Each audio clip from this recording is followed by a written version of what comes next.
ज्ञायते वा?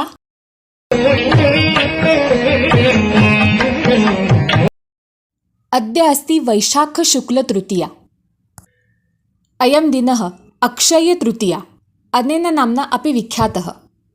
अस्मिन् दिने जनाः शुभकार्याणि आरभन्ते। तस्मात् कार्यात् अर्जितं धनं चिरकालम् अक्षय्यं भवति इति जनानां श्रद्धा। अस्मिन् दिने सुवर्णरौप्ययोः क्रयविक्रयः अपि भवति। शुभदिवसः खलु। अत एव अस्याः तिथ्याः अनन्यसाधारणं महत्त्वम्। तत्सहितम् अयम् उत्सवः स्त्रीणां कृते अपि आनन्ददायकः। अद्य चैत्रागौरीपूजनस्य समापनं भवति। नार्यः परस्पराणां गृहं गत्वा परमानन्दम् अनुभवन्ति। अद्यतन सारिकायाः सदने अपि एतादृशः समापनसमारम्भः आसीत्। सा अपि गृहसङ्कुलस्थं स्त्रीसमूहम् आहूतवती। तया अखिलं सदनं सुशोभीकृतम्। प्रथमं सा सम्मार्जकेन गृहं स्वच्छीकृतवती। तदनन्तरं जलसिञ्चनं कृतवती। तत्पश्चात् एकस्मिन् रौप्यभाजने सौभाग्यद्रव्ये अर्थात् हरिद्रा तथा च कुङ्कुमं तत्सहितं मिष्टान्नानि स्थापितवती।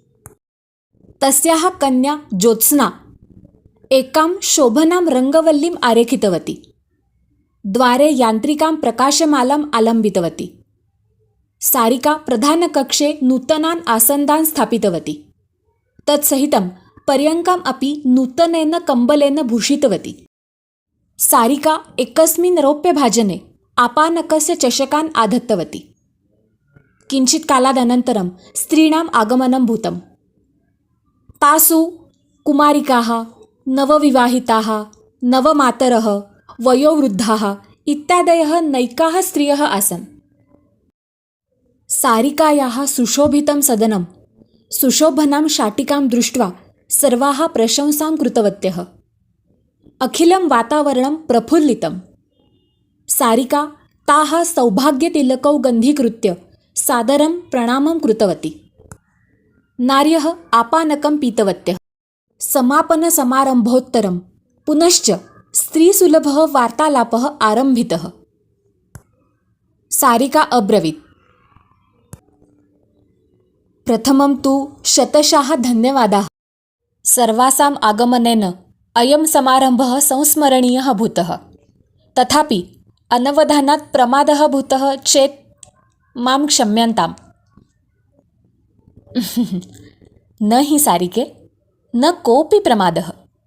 अस्माकम् उत्सवपरम्परा सम्यक् पालिता त्वया। तथा च वृद्धानाम् आशिषाः अर्जिताः। एका ज्येष्ठा अवदत्। सारिका अस्मयत्। चैत्रागौरीपूजनस्य परिपाकः तया आशिषरूपेण लब्धः। किन्तु अहं ज्योत्स्नायाः कृते आनन्दिता अस्मि। तया विना एतत् सर्वं सुशोभनं मत्कृते जटिलम् आसीत् खलु इति उक्त्वा सारिका तूष्णीभूता। सारिके, ज्ञायते वा? वृषाली अपि महानसे पाकक्रियायां मम साहाय्यं करोति। सम्प्रति 5मी कक्षायाम् अस्ति सा, किन्तु 8मी कक्षीयानाम् अपि साहाय्यं करोति। पाकक्रियायां साहाय्यं तथा ज्येष्ठछात्राणां साहाय्यम् एतयोः मध्ये न कोऽपि सम्बन्धः। परन्तु ज्योत्स्नायाः प्रशंसां श्रुत्वा एका माता अपत्यस्तुत्यर्थम् अवदत्। अथ किम्? अमेयः अपि चित्रकलापटुः अस्ति।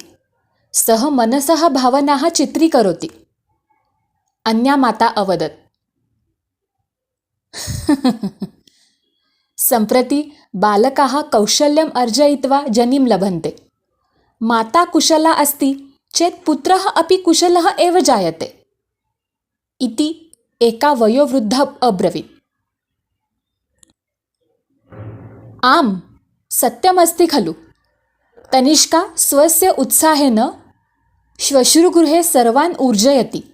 सा 50 जनानां कृते कस्य अपि साहाय्येन विना भोजनं सम्यक् सिद्धीकरोति। मातृगृहम् आगतायाः नवविवाहितायाः माता अवदत्। मम स्नुषा तु मातृगृहं विस्मृतवती एव। कतिवारम् उक्तं मया, अयि अनन्ये मातृगृहं गच्छ, तव आगमनात् सर्वे तुष्यन्ति, किन्तु नैव शृणोति सा। एका नवश्वश्रुः अभणत्। अम्ब, भवत्याः स्नेहेन अहं बद्धा अस्मि। मत्कृते भवत्याः आनन्दः प्रधानः अस्ति। सा नवसृषा अवदत्। मम षाण्मासीयः पौत्रः अपि सुवर्णजलप्राशनसंस्कारेण विचक्षणः भूतः। सः तु समयम् अपि अवगच्छति। तस्य पिता रात्रौ 9 प्रत्यागच्छति इति अधुना विज्ञातं तेन। सत्यमेव, सुवर्णजलप्राशनं श्रेष्ठं खलु। एका नवपितामही सानन्दम् अवदत्।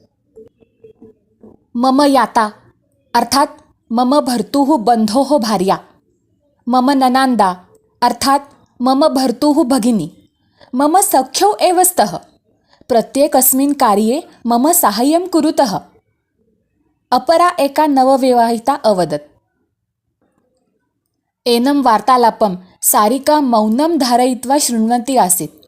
तया केवलं वार्तालापस्य आरम्भः कृतः। विषयः आसीत् स्त्रीप्रशंसा।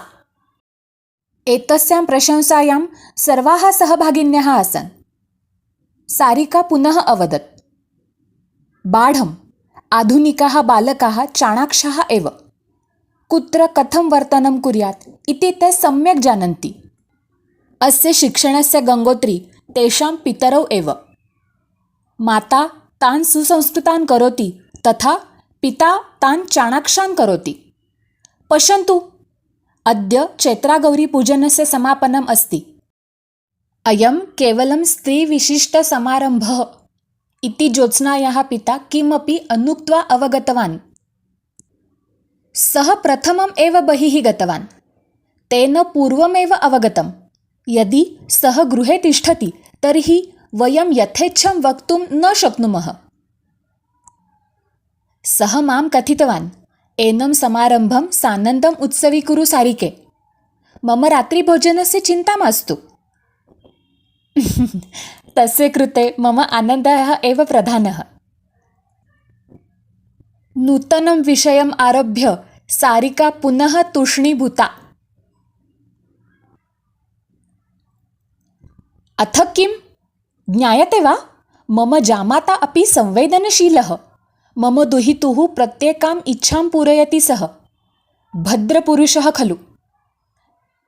नवविवाहितायाः माता अवदत्। आम्, जामाता दशमो ग्रहः। इदं तु त्रिवारम् असत्यम्। ये जामातरः श्वशुरं त्रस्तं कुर्वन्ति तेषां कृते इदं वाक्यम्। नवविवाहिता झटिति अब्रवीत्। ज्ञायते वा? अनन्यायाः मातुलगृहे अपि अर्जुनस्य प्रशंसा भवति। तस्य कृते श्वशुरौ पितरौ च एतौ समानौ एव। अर्जुनस्य पिताश्री अपि मम मातुलगृहे वन्दनीयः आसीत्। अये, अथ किं? तनिष्कायाः भर्तुः अपि प्रत्येकाम् इच्छां वयं पूरयामः। सः एतावत् विनयशीलः। अधिकमासे अपि अस्माभिः उपहारीकृतं क्षालयन्त्रं सविनयम् अस्वीकृतं तेन। नवश्वश्राः पूरिते वाक्ये सति नवविवाहितायाः माता अवदत्। अनन्यायाः बन्धुः अपि विनयशीलः अस्ति। तस्याः बन्धुः तथा मम पुत्रः एतौ जीवश्च कण्ठश्च सुहृदौ। तौ परस्परयोः सुखदुःखेषु सर्वदा साक्षी भवतः। एतादृशः वार्तालापः पुनः प्रावर्तत। विषयः आसीत् पुरुषप्रशंसा। स्वस्य सम्बन्धितः अन्यस्मात् साधुतरः, इतोपि स्त्री अथवा पुरुषः इति प्रत्येकया वारं वारं स्पष्टीकृतं। तदर्थं ताभिः कथाः प्रसङ्गाः च प्रस्तुतीकृताः। अस्मत् समाजे नृपन्यापितन्यायः विख्यातः एव। अनेन न्यायेन मम आप्ताः एव श्रेष्ठतराः इति सर्वे मन्यन्ते। सारिका केवलं मौनं धारयित्वा अस्मात् वार्तालापात् आनन्दं चिनुतवती। केचन जनाः ज्ञायते वा? अनेन प्रारम्भेण नैकाः मनोरञ्जकाः कथाः कथयन्ति।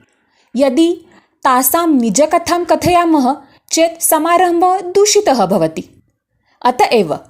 अतएव केवलं कथासु आनन्दं चिनुयात्। ज्ञायते वा, एताभिः कथाभिः क्वचित् चित्रपटनिर्मितिः अपि शक्या। भवद्भिः एतादृशः वार्तालापः श्रुतः वा?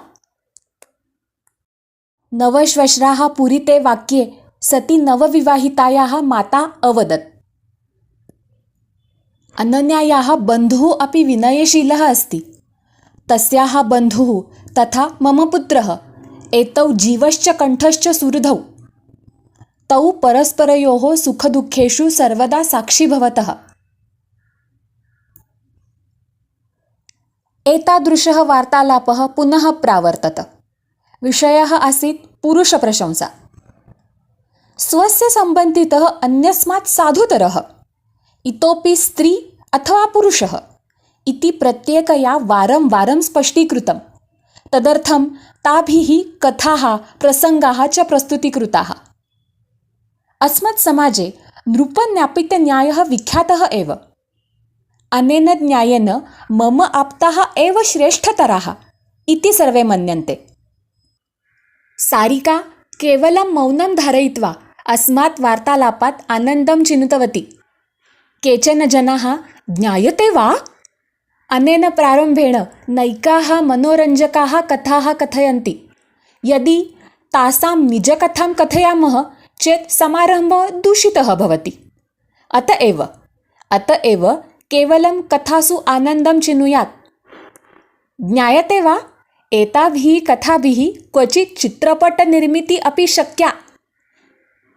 भवद्भिः एतादृशः वार्तालापः श्रुतः वा?